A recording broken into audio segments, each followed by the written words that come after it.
अभी प्रधानमंत्री मोदी का भी संबोधन हो रहा है। एनडीए की आज बैठक भी हुई थी, सुनते हैं। हाल में ही एनडीए के गठन के 25 साल पूरे हुए हैं। ये 25 वर्ष देश की प्रगति को गति देने और क्षेत्रीय आकांक्षाओं को पूरा करने के रहे हैं। यानी राज्यों के विकास से राष्ट्र का विकास, इस मंत्र को एनडीए ने निरंतर सशक्त किया है। इस यात्रा में जो पुराने साथी रहे हैं, मैं उनका तहे दिल से अभिनंदन करता हूं। भविष्य की यात्रा के लिए जो नए साथी आए हैं, मैं उनका हृदय से स्वागत करता हूं। साथियों, एनडीए के 25 वर्षों की इस यात्रा के साथ एक और सुखद संयोग जुड़ा है। ये वो समय है जब हमारा देश आने वाले 25 वर्षों में एक बड़े लक्ष्य की प्राप्ति के लिए कदम बढ़ा रहा है। ये लक्ष्य विकसित भारत का है, आत्मनिर्भर भारत का है। कोटि कोटि भारतीय आज नए संकल्पों की ऊर्जा से भरे हुए हैं। इस महत्वपूर्ण कालखंड में एनडीए की बहुत बड़ी भूमिका है। एक तरह से ये नई ऊर्जा से भरी हुई त्रिशक्ति है। एन से न्यू इंडिया के लिए, डी से डेवलप्ड नेशन के लिए, ए से aspiration of people and region के लिए।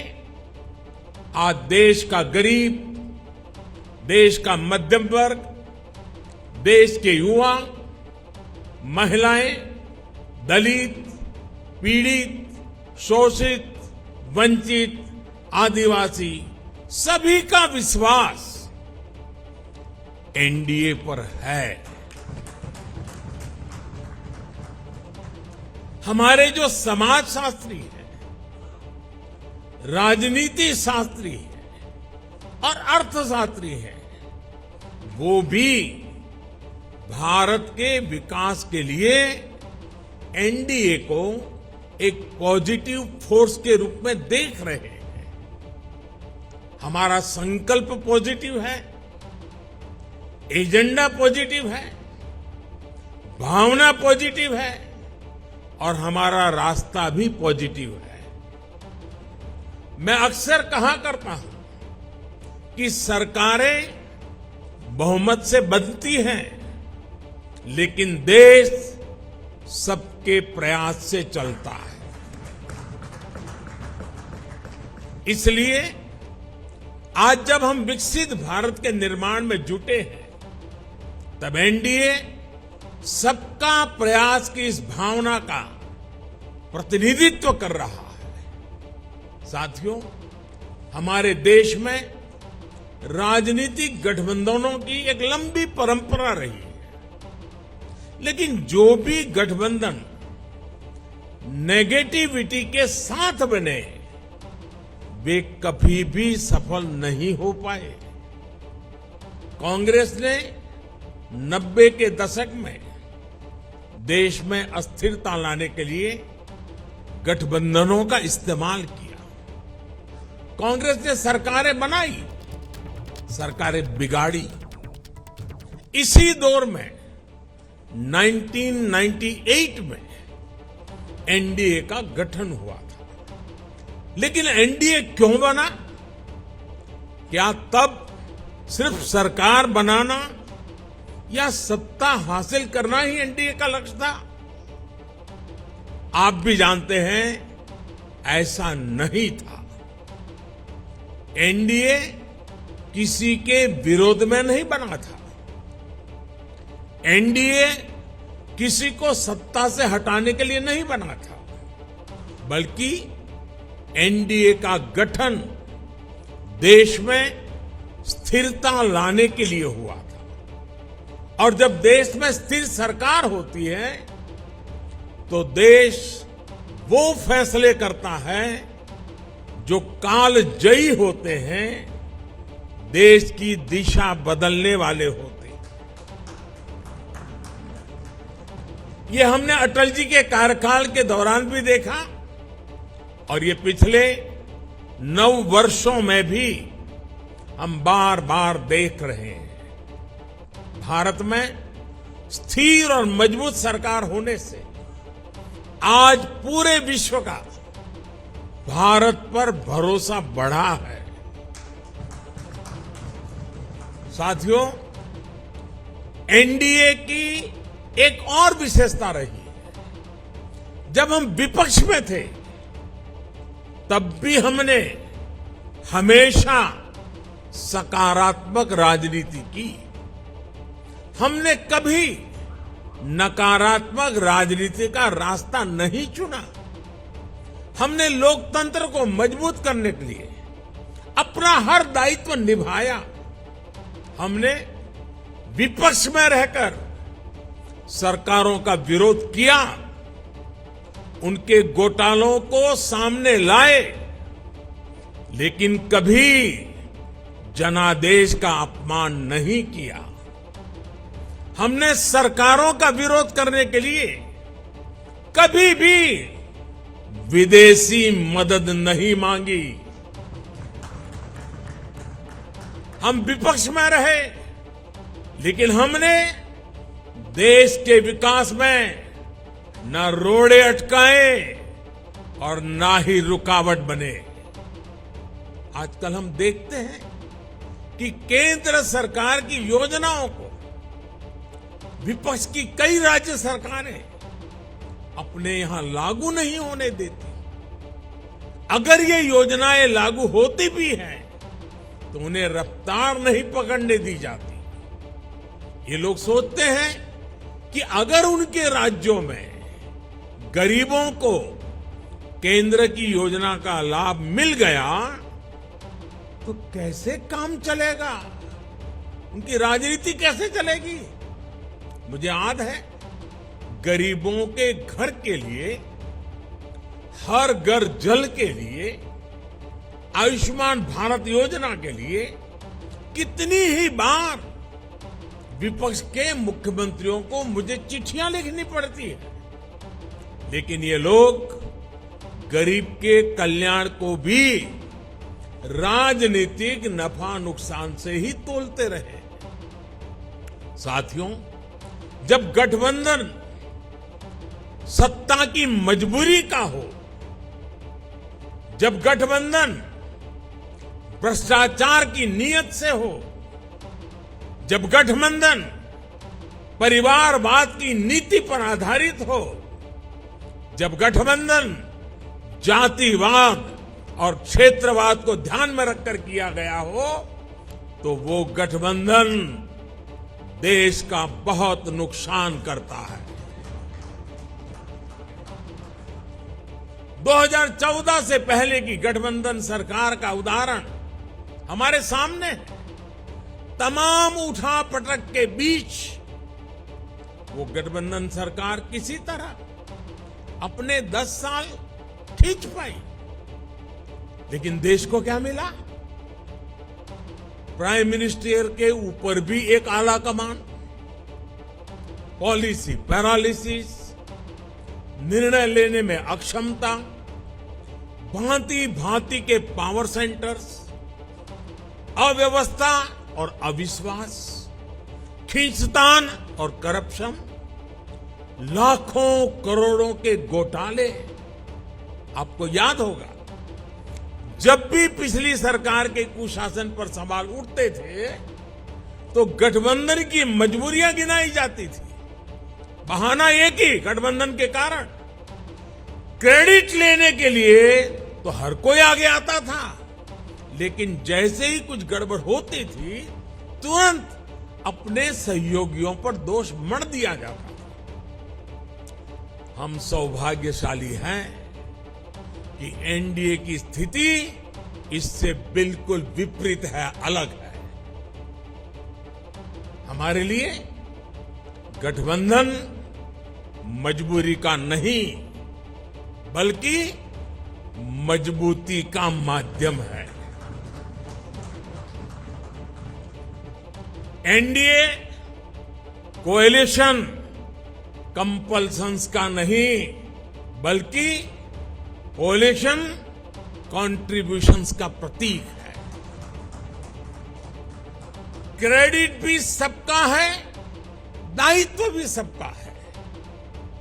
एनडीए में कोई भी राजनीतिक दल बड़ा और कोई भी राजनीतिक दल छोटा नहीं है। हम सभी एक लक्ष्य के लिए आगे बढ़ रहे हैं।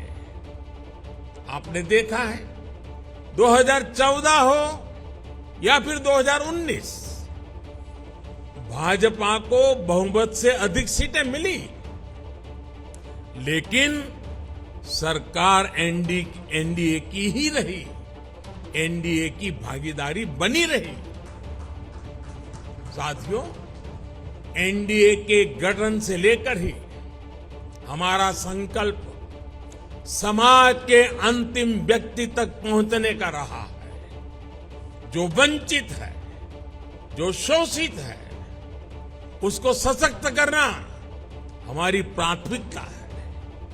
आज देश की जनता देख रही है कि एनडीए में कौन कौन से दल हैं। एनडीए में जितने भी दल हैं, वे समाज के ऐसे वर्गों के बीच काम करते हैं जो वंचित रहे हैं, शोषित रहे हैं। हमारे समूह में गांव, किसान, दलित, पिछड़े, आदिवासियों के बीच काम करने वाले ये सारे नेता यहां हैं। एनडीए में जो दल हैं, वो ऐसे क्षेत्रों में काम करते हैं जिनकी पहले दिल्ली में सुनवाई तक नहीं होती थी। एनडीए एक प्रकार से क्षेत्रीय आकांक्षाओं का बहुत ही खूबसूरत इंद्रधनुष है। एनडीए देश के लिए, देश के लोगों के लिए समर्पित है। एनडीए की विचारधारा है nation first, security of nation first. NDA की विचारधारा है प्रोग्रेस फर्स्ट। एनडीए की विचारधारा है एम्पावरमेंट ऑफ पीपल फर्स्ट। साथियों, आपको याद होगा एनडीए की बैठक में हमने संकल्प लिया था कि हम देश की गरीबी को गरीबों की ताकत से ही गरीबी को परास्त करेंगे। इसलिए इन वर्षों में हमारा सबसे ज्यादा जोर गरीबों को सशक्त करने पर रहा। हमने श्रमयोगी को सम्मान दिया, डिग्निटी ऑफ लेबर पर बल दिया। हमने गरीब को सुरक्षा का एहसास दिया। हमने गरीब को यह विश्वास दिया कि आपके हर प्रयास के पीछे एनडीए सरकार एक भरोसेमंद साथी की तरह आपके साथ खड़ी है। जैसे किसान को अगर सही बीज और खाद पानी मिल जाए तो वो पैदावार का रिकॉर्ड बना देता है, वैसे ही हमने गरीबों को सशक्त करने के लिए उन्हें हर संभव मदद की। इसका परिणाम क्या आया? अभी नीति आयोग की सबसे ताजा स्टडी आई है। आप में से कुछ मित्रों ने उसका उल्लेख भी किया। इस स्टडी के मुताबिक 2015-16 के बाद के 5 वर्षों में ही 13.5 करोड़ लोग गरीबी रेखा से बाहर आ गए हैं। इसके पूर्व वर्ल्ड बैंक की रिपोर्ट के समय सामने आया कि कैसे बहुत कम समय में ही 40-42 करोड़ लोगों ने गरीबी को परास्त किया है। आईएमएफ के मुताबिक एक्सट्रीम पॉवर्टी यानी अति गरीबी भी भारत में खत्म होने की कगार पर है। ये आईएमएफ का रिपोर्ट कह रही है। साथियों, यहां एनडीए के आप सभी साथी तो जमीन से जुड़े लोग हैं। आप देखिए, जब किसी गरीब को पक्का घर मिलता है तो ये सिर्फ एक छत की जरूरत पूरा नहीं करता, बल्कि ये उस परिवार को सुरक्षा कवच देता है, उसके सपनों को पंख देता है। जब गरीबों को बैंक लोन देने के लिए सरकार अपनी तरफ से गारंटी देती है, तब उनको एक साथी मिलता है, एक सहारा मिलता है। और ऐसे में प्रगति के लिए, तरक्की के लिए उनके प्रयास दोगुने हो जाते हैं। जब गरीब को हम मुफ्त इलाज का भरोसा देते हैं तो उससे एक परिवार ही नहीं बल्कि उसके आने वाली पीढ़ियों का भविष्य भी सुरक्षित हो जाता है। आप सभी जानते हैं कि पहले जब गरीब परिवार में बीमारी आती थी तो उसके पास दो ही विकल्प होते थे, या तो अपनी आंखों के सामने अपनों को जीवन के लिए संघर्ष करते देखें, या फिर मकान, दुकान, खेत, खलिहान जो भी थोड़ा बहुत पास में हो उसे बेचें या गिरवी रखें। पीढ़ी दर पीढ़ी गरीब को गरीब रखने के इस कुचक्र को भी एनडीए सरकार की अनेक योजनाओं ने तोड़ दिया है। गांधी जी से लेकर बाबा साहब आंबेडकर और लोहिया जी तक सभी ने जिस सोशल जस्टिस की, सामाजिक न्याय की अवधारणा की थी, और मैं समझता हूं हम जो कर रहे हैं वो यही सच्चा सोशल जस्टिस है, सामाजिक न्याय। एनडीए सरकार ने वोट बैंक की राजनीति को विकासवाद की राजनीति में बदला है। ये एनडीए शासन ही है जिसमें छोटे किसानों, रेहड़ी पटरी, फुटपाथ वालों को पहली बार मदद मिल रही है। हमारे विश्वकर्मा साथियों को भी पहली बार ये विश्वास मिला है कि उनके लिए भी कोई सरकारी योजना बन सकती है। साथियों, गरीबी से भारत की इस लड़ाई का एक और पक्ष है। आप सब ये भी जानते हैं कि पहले हमारी माताओं बहनों के नाम पर प्रॉपर्टी खरीदने का चलन कम ही था।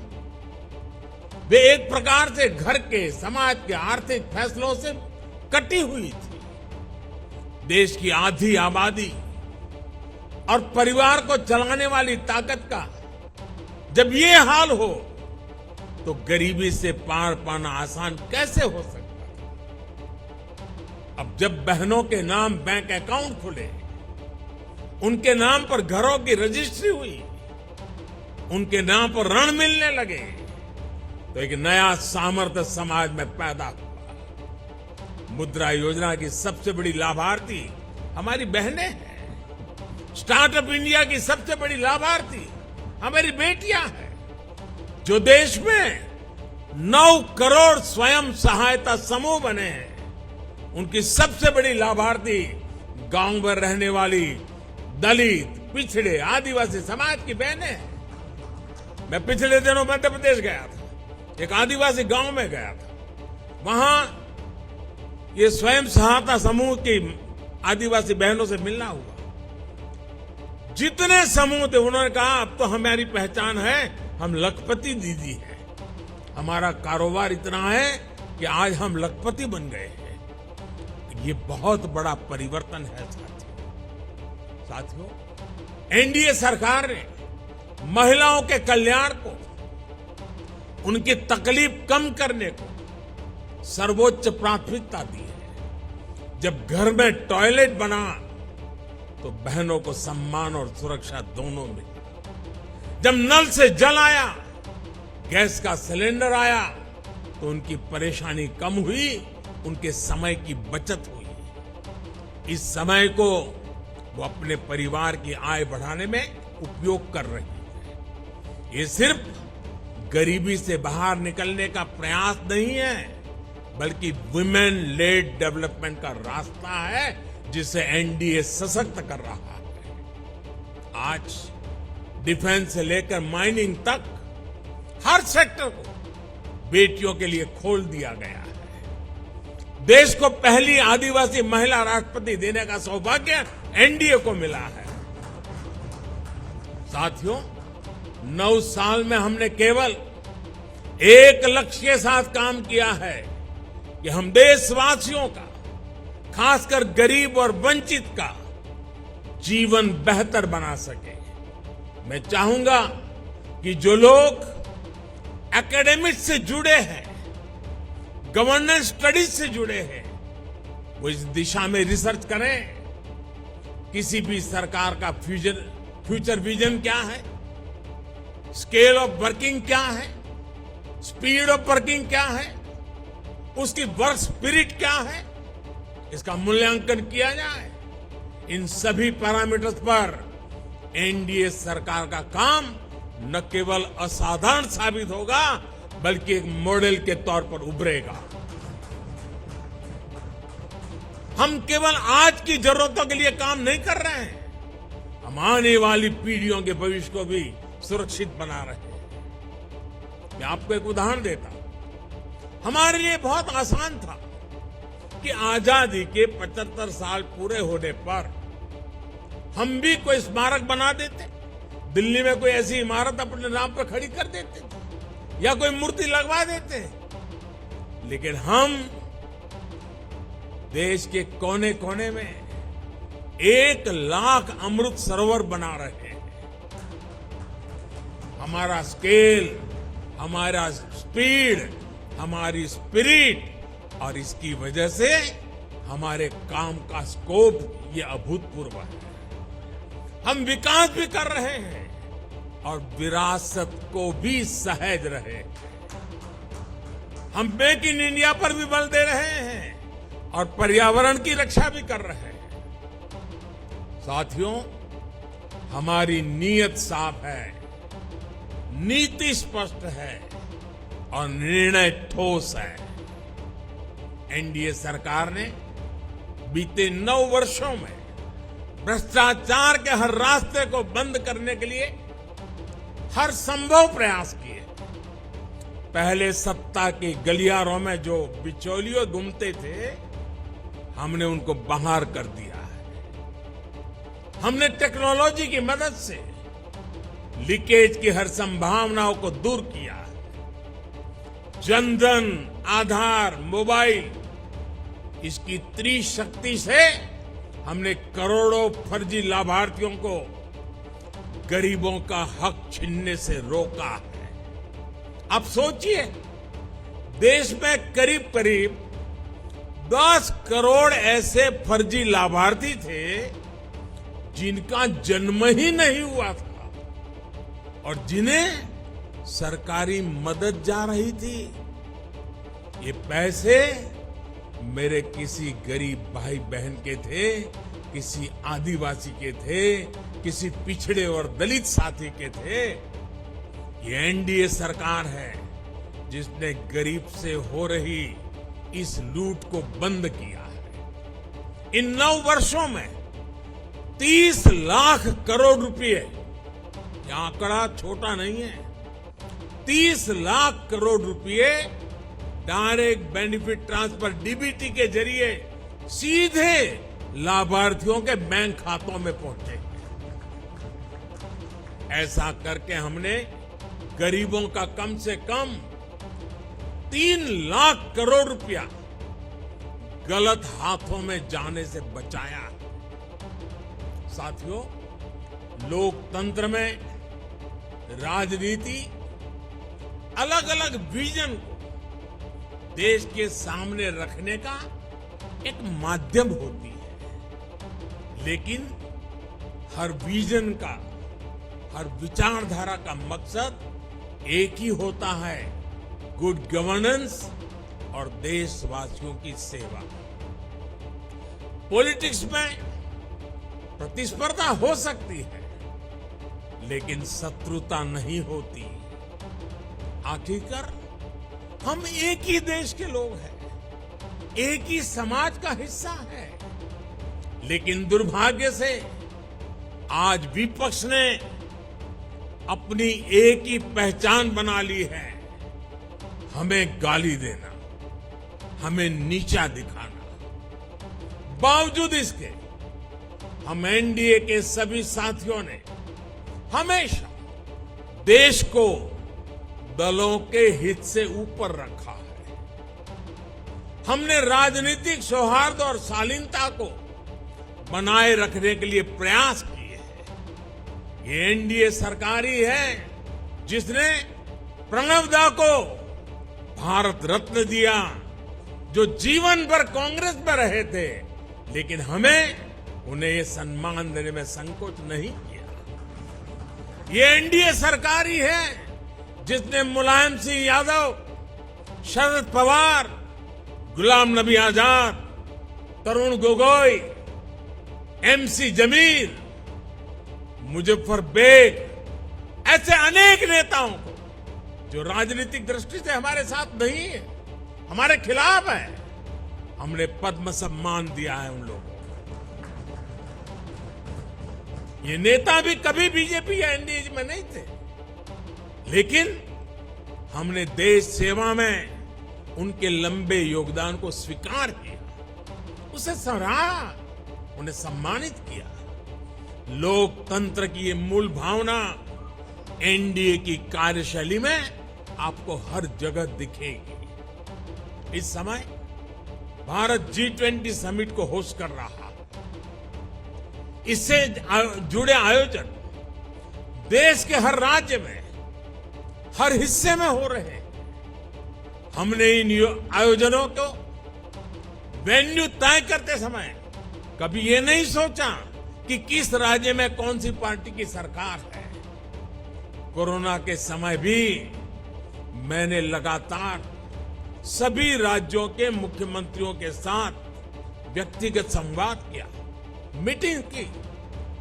कौन मुख्यमंत्री किस पार्टी का है, ये विचार कभी हमारे बीच नहीं आया।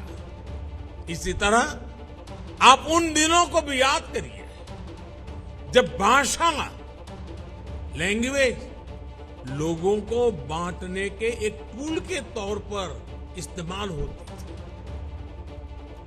लेकिन एनडीए सरकार की सोच देखिए। एनडीए सरकार ने मातृभाषा को बल देना शुरू किया और आज भाषाओं के माध्यम से, मातृभाषा के माध्यम से मेरे युवा डॉक्टर और इंजीनियर बने, इसका अवसर देने का जरिया भाषा बन रही है।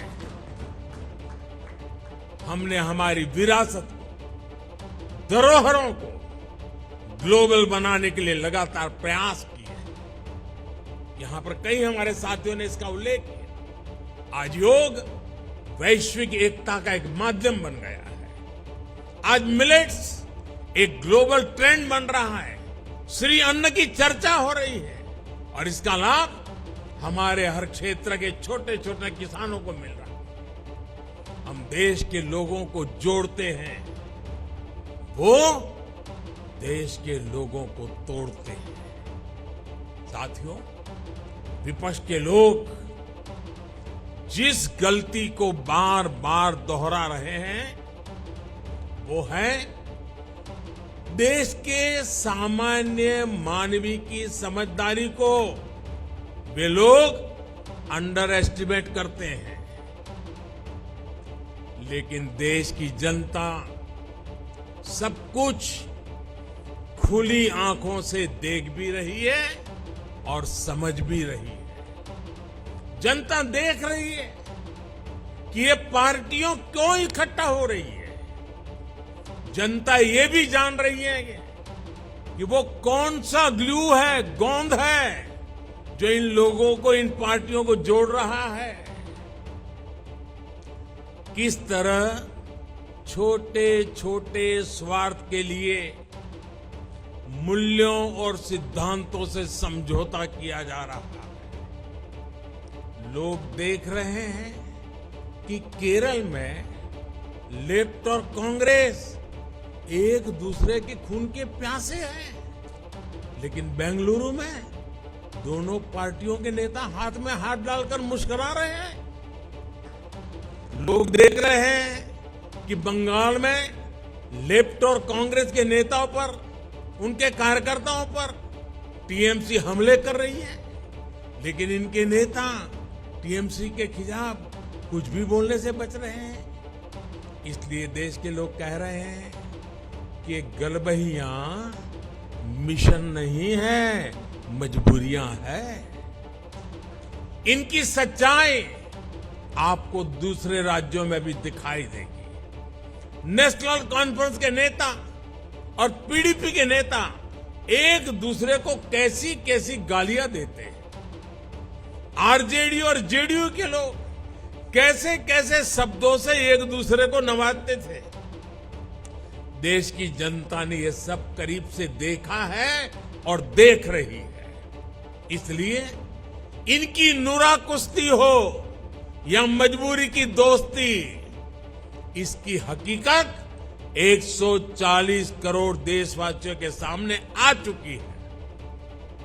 साथियों, अपने राजनीतिक स्वार्थ के लिए ये लोग पास पास तो आ सकते हैं, लेकिन साथ नहीं आ सकते। इन्हें अपने कार्यकर्ताओं की भी परवाह नहीं है। ये अपने कार्यकर्ताओं से उम्मीद करते हैं कि जीवन भर जिसका विरोध किया उसका अचानक सत्कार करने लगे। अब ऐसे में इन दलों का कार्यकर्ता खुद भ्रमित है कि करे तो क्या करे। मैं तो आज ये भी कहूंगा कि जो लोग आज मोदी को कोसने के लिए इतना समय लगा रहे हैं, अच्छा होता वो देश के लिए सोचने में, गरीब के लिए सोचने में अपना समय लगाते। हम उनके लिए सिर्फ प्रार्थना ही कर सकते हैं। साथियों, 24 का चुनाव बहुत दूर नहीं है। देश के लोग मन बना चुके हैं कि तीसरी बार फिर एनडीए को ही अवसर देना है।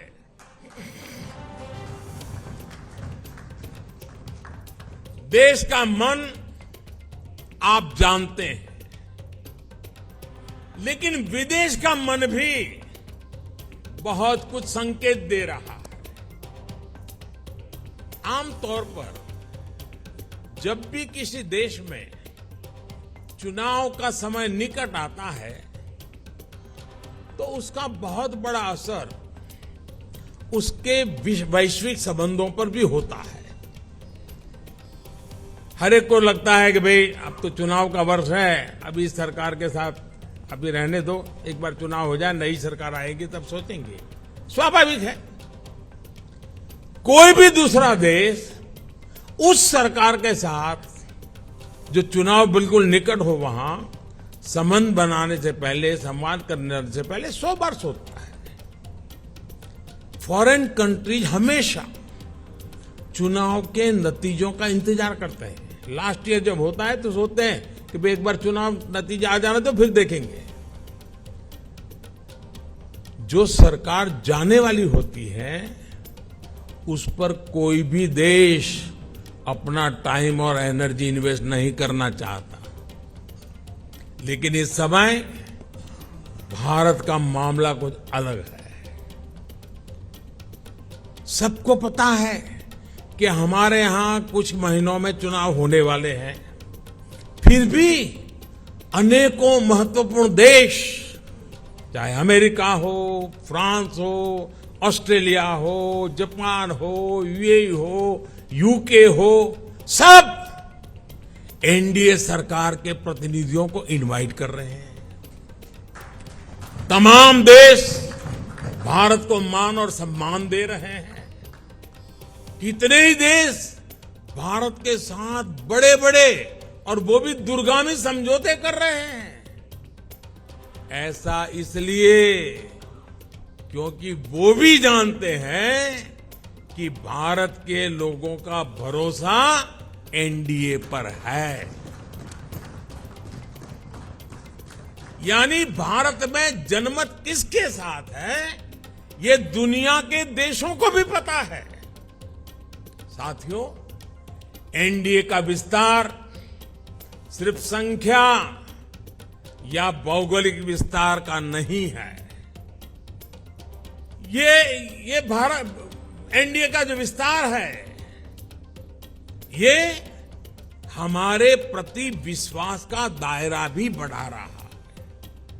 जनता एनडीए की हिस्ट्री और केमिस्ट्री दोनों को देख रही है। तभी तो हमारा गणित भी बड़ी आसानी से जुड़ता है। आप देखिए, 2014 में एनडीए को देश ने लगभग 38% वोट दिए थे 2014 में, लेकिन 2019 में हमारे देश सेवा भाव को देखते हुए देश ने हमें 45% वोट दिए। और आपको जानकर के खुशी होगी, इनमें 225 से अधिक सीटें ऐसी थी जो हम जीत करके आए, 225 से अधिक सीटें जहां 50% से अधिक वोट शेयर एनडीए को मिला है। एनडीए का हर सहयोगी जो मेहनत कर रहा है, उससे तय है कि 24 में एनडीए का वोट शेयर 50% से भी ऊपर जाएगा। आपकी मेहनत रंग लाने वाली है, मैं विश्वास से कहता हूं। आपकी मेहनत बेकार नहीं जाएगी। देश की जनता को आपके सबके नेतृत्व पर भरोसा है। पूरे देश में हमारे अनेक साथी एक बड़ी ताकत बनकर उभरेंगे। हम हर भूभाग, हर वर्ग, हर समाज को विकसित भारत के मिशन से जोड़ेंगे। साथियों, हमें विकास के मुद्दे पर ही जनता के पास जाना है। हमारा एक ही लक्ष्य है, विकास, भारत का विकास। भारत के कोटि कोटि लोगों की आशा आकांक्षा ही हमारा एजेंडा है। हम पूरी शक्ति लगा देंगे, हम मेहनत करेंगे, ईमानदारी से काम करेंगे, और यही हमारी गारंटी है। और लाल किले से मैंने कहा था, यही समय है, सही समय है। आज देश में एक माहौल बन चुका है। देश का आत्मसम्मान और आत्मविश्वास आज अभूतपूर्व ऊंचाई पर है। जैसे कोई इमारत बनाने से पहले नींव का निर्माण होता है, वैसे ही पिछले 9 वर्षों में नए भारत की एक मजबूत नींव का निर्माण हो चुका है। इस मजबूत नींव पर हम सभी को नए भारत का, आत्मनिर्भर भारत का, विकसित भारत का निर्माण करके ही रहना है। और आपने मुझ पर इतना विश्वास रखा है, इतना प्रेम बरसाया है, इतना स्नेह किया है। मैं आपको विश्वास दिलाता हूं और आपके माध्यम से मैं देशवासियों को विश्वास दिलाता हूं कि मैं अपने परिश्रम में, अपने प्रयासों में कहीं कोई कमी नहीं रहने दूंगा। मुझसे गलती हो सकती है, लेकिन बदनीयत से मैं दूर रहूंगा। बदनीयत से कोई काम नहीं करूंगा। और साथियों, मेरा जीवन आप देखते हैं, देश देख रहा है। मेरे शरीर का हर कण, मेरे समय का हर क्षण देश को ही समर्पित है।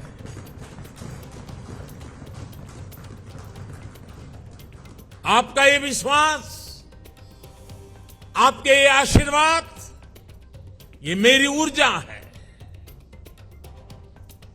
और साथियों, आप सब कह रहे थे कि 2014 में देश की इकोनॉमी 10वें नंबर पर थी, आज 5वें नंबर पहुंची है। और मैं आपको विश्वास दिलाता हूं, एनडीए के तीसरे टर्म में इस देश की इकोनॉमी दुनिया में तीसरे नंबर पर होके रहेगी। हर सपने संकल्प है और हर संकल्प सिद्धि के लिए हम जी जान से जुटे हुए लोग हैं, समर्पित भाव से जुटे हुए लोग हैं। और आज जिस उमंग और उत्साह से आपको एक एक की बात जो मैंने सुनी, मेरे लिए भी बड़े प्रेरक थी।